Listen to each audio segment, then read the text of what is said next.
Hey, welcome back to the Coach's Corner right here on the Ingram ISD YouTube channel here. Once again, we're here with Coach Tate Damasco of the Ingram Warriors football. And Coach, big week of just rest, gearing up for district play, opening up at home San Antonio Cold Cougars. Talk about just your preparation of the week and getting ready for San Antonio Cold this week. Yeah, we had a really good week last week. We got done what we needed to get done, and we were able to get the kids out a little earlier. We had a lot of activities going on campus last week.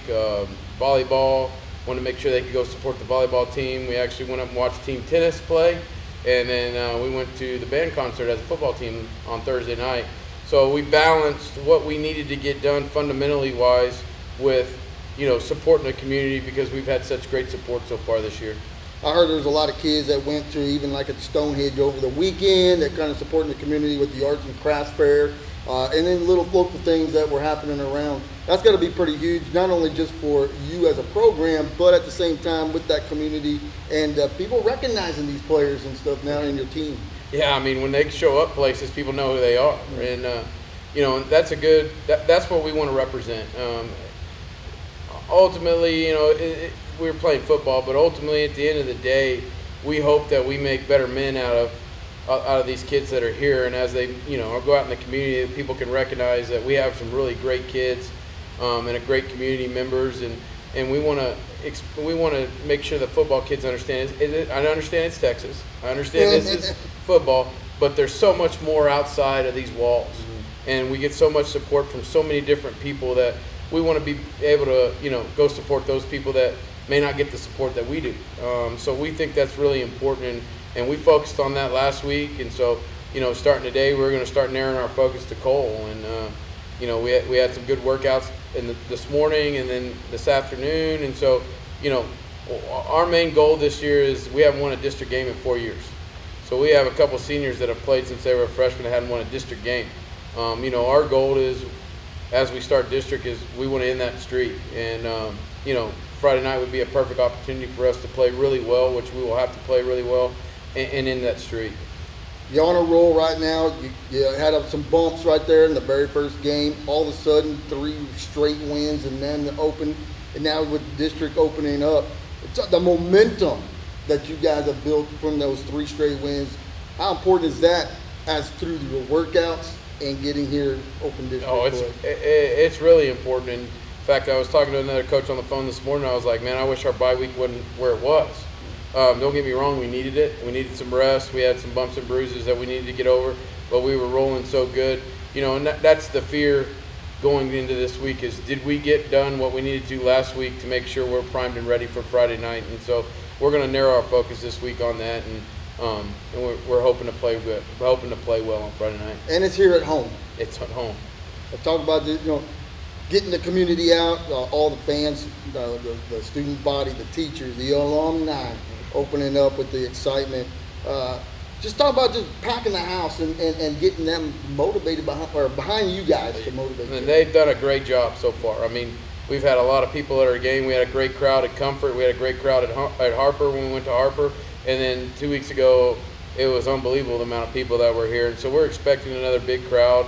And it's our job. I'm sure there's still people looking over the fence saying, what are they about? It's our job to show up Friday night and play well, and represent our community in the right way. And I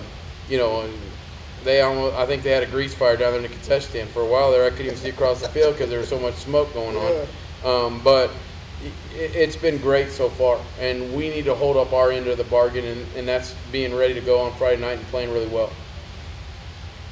You have what you were saying earlier about getting behind the tennis, the cross country, volleyball, packing the house, things that haven't happened before, even at a tennis match, where you guys are all there supporting them, big crowd. That's got to motivate not only just those guys in that program, but as a school, bringing y'all as one. Right now, we're having a lot of success. We've won 3 football games in a row. We're winning the district in volleyball and got a huge volleyball matchup tomorrow night at 6:30 in Comfort tomorrow night. Team tennis is actually playing 4A with the likes of Wimberley, Bernie, and Canyon Lake, and some Piper Ranch and some schools like that. and we're actually sitting second or third right now. And so we've had some success, and I think, you know, success breeds success within any program. And so as we're seeing this, I think the main key that I see is on Friday night, I see our volleyball girls down there on the sideline cheering for us. Yeah. Last Friday night at the volleyball game at home, we got boys that are painted up, and they got bikini tops on at the game, and they're going nuts for them. And, you know, I see some community buying. And, you know, if we win a football game, it's not just us that wins. Everybody wins it. If we win a volleyball game, if we beat Comfort tomorrow night, we all win. And so I'm starting to see that kind of turn here. And so it's exciting. But we all, you know, we got to hold up our end of the bargain and keep going. I've talked to some folks around the Ingram area for the community and some school people, personnel, and they just talk about how the excitement when you first got here, how it's like turned all of a sudden, it's just like going crazy nuts all the way to the sky.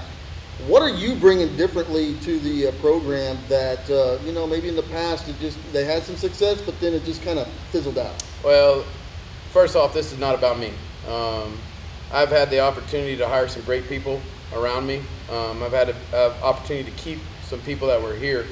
And I'm not just talking football-wise, but I'm talking about every sport.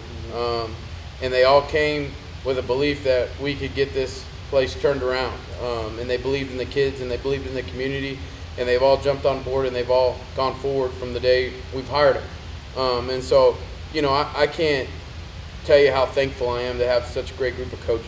Females, males, everybody's in it together. Everybody's got each other's back. If somebody needs something, somebody's going to do it. And so I think it's a coaching staff deal. It's not Tate Damasco. You know, my name's just at the top of it. Yeah. But I think it's the buy-in by all the coaches and putting themselves in a great opportunity to be successful. Oh, I got it.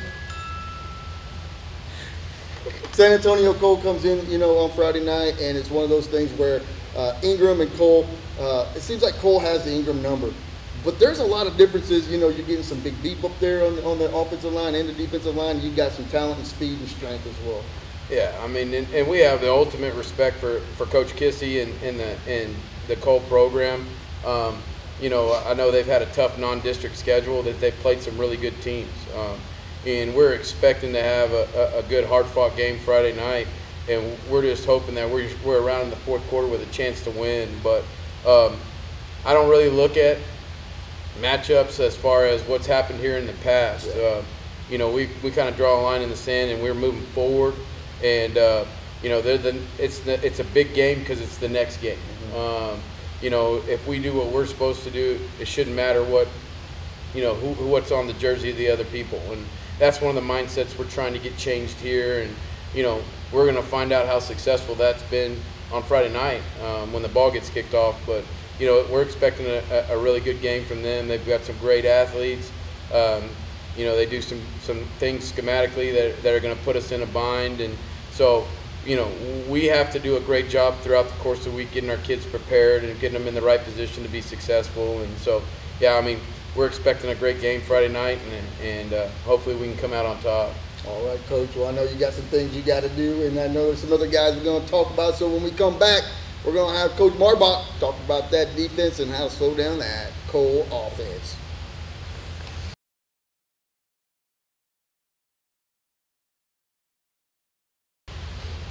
Hey, welcome back to Coach's Corner right here on the Ingram ISD YouTube channel. And right now joining me is Coach Marbach, and defensive coordinator for the Ingram Warriors. And Coach, man, good to see you. Thank you. Good to see you. Coach, a big, tough test coming up with the San Antonio Cole Cougars, and knowing that they've got some speed, they can run, they can throw, but at the same time, it's just, you know, the containment that you guys bring to them. So talk about slowing their defensive down. Well, they're very athletic. You know, the quarterback throws the deep ball really well, but he really runs the ball well. And they've got, you know, their back's a shifty, quick, you know, type of guy. One receiver, it's actually the quarterback's twin brother, is very, very good receiver. You know, he goes and gets it down the field. So like you said, it's kind of about containing all that speed. And, you know, our keys all year have been, you know, lining up right and reading the right keys, having eye discipline, and then flying to the ball and being physical and nasty when we get there. So we can keep doing those three things. we've got a good chance. Coach. I mean, after that first bump of the year, and then all of a sudden your defense just took over, shutout. Allowing just a few points here and there, and just talk about. Did you say anything, and right after that first game to just motivate, or was it just something that just kind of came together? It wasn't like a big speech or something. I think it's more about, okay, this is the things we didn't do right. We flew to the ball that game, and we were physical that game, but we had some eyes in the wrong place a little bit, and a couple of some missed tackles, more than we should have. So we've, even from last spring, we've been trying to get better at those basics. The tackling, the how to fit it, how to be laterally athletic, and hem guys up and make those plays. So we've been working on those things for a long time. It was just, getting all the pieces to come together. That comfort game was an unbelievable job, and kind of the biggest thing was, I think our guys went, okay, we got a little confidence. Yeah. And one thing that I've been the most proud of, because I've seen this over some years now. I've been here 7. Is when Harper was fighting back and they were punching back. I've seen us before go, oh man, what's happening here, and I didn't see any of that in the Harper game. And when TLCA was very athletic, very fast, they kept slugging, and I never saw us back down in that one either. So that confidence, like you said, got a few in a row. Cole's not going to go away either. They're athletic, they're going to compete. But we're not going back down either. We're going to keep playing tough and get after it. You've been a defensive coordinator for quite some time, and Coach Damasco spoke highly of you. What is like a philosophy of yours on defense? Is there just something that you just? What is your main philosophy for the defensive side? Well, it's kind of those 3 things we already talked about. Yeah. From a schematic standpoint, there's a lot of different ways you can be really good defensively, and that's part of our job in the offseason early in the year is to figure out where all the pieces go, and try to get all the kids in the right spots and get in the right scheme to make them successful. But really, it always comes down to, are you lining up right, and are you reading your keys like you're supposed to? And then the most important things, are you flying to the ball, and are you tackling physical and being physical with blocks, physical with tackles? The team that is more physical and more aggressive can overcome a lot of, if they're better athletically than you, you can overcome a lot of that by being more physical and having 11 guys flying all the time, no plays off. They talk about how defense and offense is always a chess match that's going on. For defensively, you got to scheme more for what pieces you're going to be playing each game. Is that something that's more difficult? Does it get easy for you? And how do the guys that read into that when you got to say, hey, all right, this week we're got to do this instead of where last week they were actually having to do that? Right. No, that part never gets easy for you as a coach. I told Coach Damasco a few weeks ago, and we were just around talking that I've coached a lot of offense in my time too, and defense is way more stressful for me. Because, defensively at any time, if one guy doesn't do his job, it can be points on the board. Yeah. Where offensively, if you have one bad play other than a turnover, it's 2nd and 10 now. You know what I mean? Right. You get another shot at it, and you kind of get to reset the board how you want it to be. So that's why, our first key defensively is line up right and get your eyes in the right place. There's a set of rules, and you're almost always like coming into a district game, Cole's going to do something that we haven't seen before. Yeah. Whether it's an alignment, a play, something with their personnel, and we have got to teach the kids well enough to be able to adjust to that on the fly. And then if we have to, it's tough because we can't take the defense over when the offense has the ball and draw some stuff on the board, because all of those guys are playing offense too. Yeah. So getting adjustments made through the game is a communication challenge, because we got 1 or 2 guys over there that we got, okay, tell this guy this. We go back on defense, we got to get out there and get those communications happen. Yeah. And that's a big challenge of playing small school ball. But Cole's on the other sideline with the same thing. Their guys are playing both ways. It's not unique to one side. Would you rather have an Ironman football player playing on your defense, or would you rather have where you can have always fresh legs when it comes to like the bigger schools? Well, once you get up to the bigger schools, they're pretty much all going one way, so that's not a big advantage. We're trying to build up our program with numbers and keep JV kids and junior high kids playing and interested, to where if we got to the point where we could have a lot of guys going one way, that'd be a huge advantage for us moving forward. But with the 22, 23 we've got right now, that's not a reality. The good thing for us is, some teams have 22 or 23 and only about 13 or 14 of those they want on the field. Our 22 or 23 guys can get in there and contribute. So that helps. I like the Ironman guys, because they're all physical. They don't care. They won't be on offense, defense. As long as they're hitting somebody, that's all they like. You got to be tough to So play. talk about it, because your guys love to hit. I mean, I hear them, and I've heard them just around just how they love to just get physical and hit somebody and do the job for you guys. That's just that aggressive mentality, and Coach has done a great job of helping build that through the offseason. I mean, we did a lot of things to try to just increase physical toughness, mental toughness. Those things all carry over on the field. All of those things you do in the offseason, all of those strength building, speed building things, those all show up on the field, like the tackling technique things that we've done in the offseason. Like, we see those things showing up, and so that's really rewarding as a coach. You work those things all spring and through the summer, and then we're working rip turnover drills for 6 months now, and we got a safety come flying in and rip the ball out last week, in a huge play on defense in the game against TLCA. So it's great to see those things carry over, and they're listening and they're trying to do what you're trying to coach them to do. That's important. And this year, I mean, like last year, but this year you have more speed in your backfield with your cornerbacks and your linebackers and your safeties. That's a great advantage for you, right? Yeah, it definitely is. And like we said a minute ago, a lot of guys contributing too. It's not, oh man, we got to take this guy off the field, we're in big trouble. There's some guys who are some of our better football players overall. Like Kai doesn't start on defense right now, all the time. He's huge, one of our better players, but he's also running the ball a whole lot of times, again, a whole lot of touchdowns and a whole lot of yards. So him able to come over, get a drink for a minute, okay, Kai, we need you here. Things like that are huge. Yeah. Those things are very important. Coach Brack does a great job rotating our defensive line, keeping those guys fresh. It's the same guys who are playing offensive line. So, like you said, that Ironman football and that toughness is really important. Coach, you've been here for a few years now. But last year, what's the difference between last year's team and this year's team for you on defense? Last year as a defensive coordinator, I don't know. There were a lot of times I felt like there were 11 guys on the field who knew what exactly they needed to do and were going to fly around and do it all the time. It was hard to get 11 out there. And now I feel like the vast majority of the guys who play out there on defense understand what we want them to do and are going to try at their very hardest to do it. So that's maturity by the kids growing up, over the year, getting that good off season of getting stronger, more confident, faster, more confident, understanding what we want them to do. More confidence goes a long way. What is the one thing that you want to do defensively against Cole this week? Well, you can't really limit it to one because they're kind of multi-dimensional. Their deep passing game is really good, and that kind of mirrors TLCA.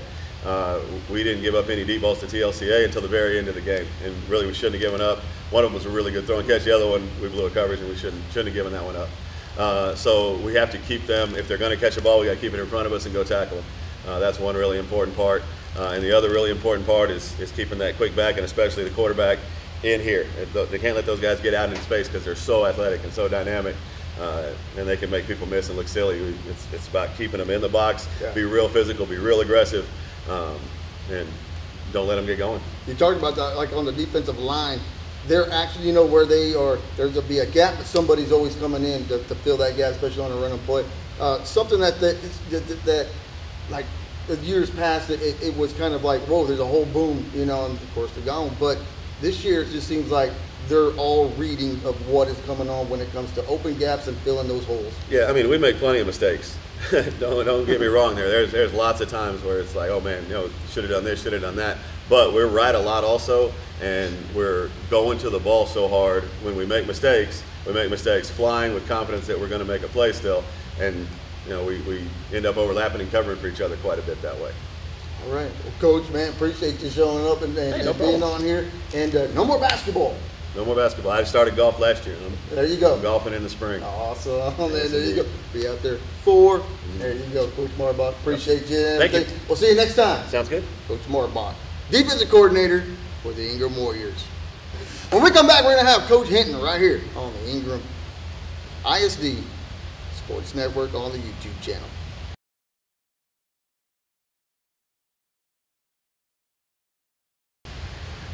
All right, here, welcome back to the Ingram ISD YouTube channel here on Coach's Corner. Here talking with the offensive coordinator, Coach Hinton. Appreciate you showing up here and everything, being on the show. I know it's kind of forced and everything, but that's okay. It's all right. Happy to be here, man. You love being in the spotlight. Coach, offense, I mean, hey, come on. I mean, we're putting points on the board right now. Guys are actually thinking. You've got some guys that are actually leaders now in your offense where they're pointing at different directions and getting guys in the right spot, or seeing something out there that they just might want to change up. Talk about your offense and just what's going on this year. Yeah, well, it's, you know, I think our kids have finally found an identity. They've started to, you know, grasp the scheme as a whole, as a bigger picture. And so, you know, you're starting to see some of that process from a year ago kind of finally come to fruition, and, you know, guys understanding not just where they're supposed to be or what they're supposed to be doing, but the bigger picture of everything.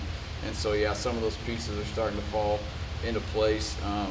You know, we're seeing it translate into some yards and some scores and some things like that. You know, where Coach Cole, they like to line up on that defense. They'll bring the heat, but at the same time kind of sag a few in the back, you know, just kind of daring to throw the ball. Just talk about your offense and how to read that defense and just to get by them to get that 6 points. Yeah, well, so we've got to do a good job of handling the front guys and handling the downs and some of the pressures and the stunts that they'll try to do. So that'll be a big key. And if we can handle that stuff, you know, we should be able to run the ball. But then we also have to take advantage of some of the man coverage stuff that we're going to get, and, you know, with the pressure stuff, if they dare us to throw, we've got to be able to be efficient when we do that and take some shots and hit them. And if we can hit the shots when we take them, you know, then that's the reward there. How big has Sage Canese been this year for you? You know, he's kind of grown up from last year, gotten taller, gotten a little stronger, and actually reading the defense a little bit better. Talk about just the way that he has stepped up this year to help you be a leader on that team. Yeah, you can see it from week to week. He's just gaining confidence in himself and in his play and his understanding of what the other people around him are supposed to be doing. You know, that's a testament to him. He's put in some time, and Coach Damasco with him, and they've gotten on the same page where he's understanding things. And then the other thing is you're starting to see that the rest of the team, the rest of the offense has confidence in what he's going to be able to do also.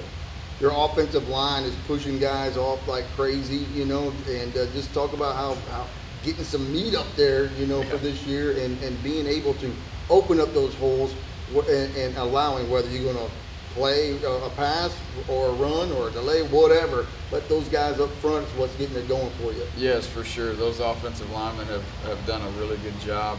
And they're, again, second year in the system, second year in the scheme.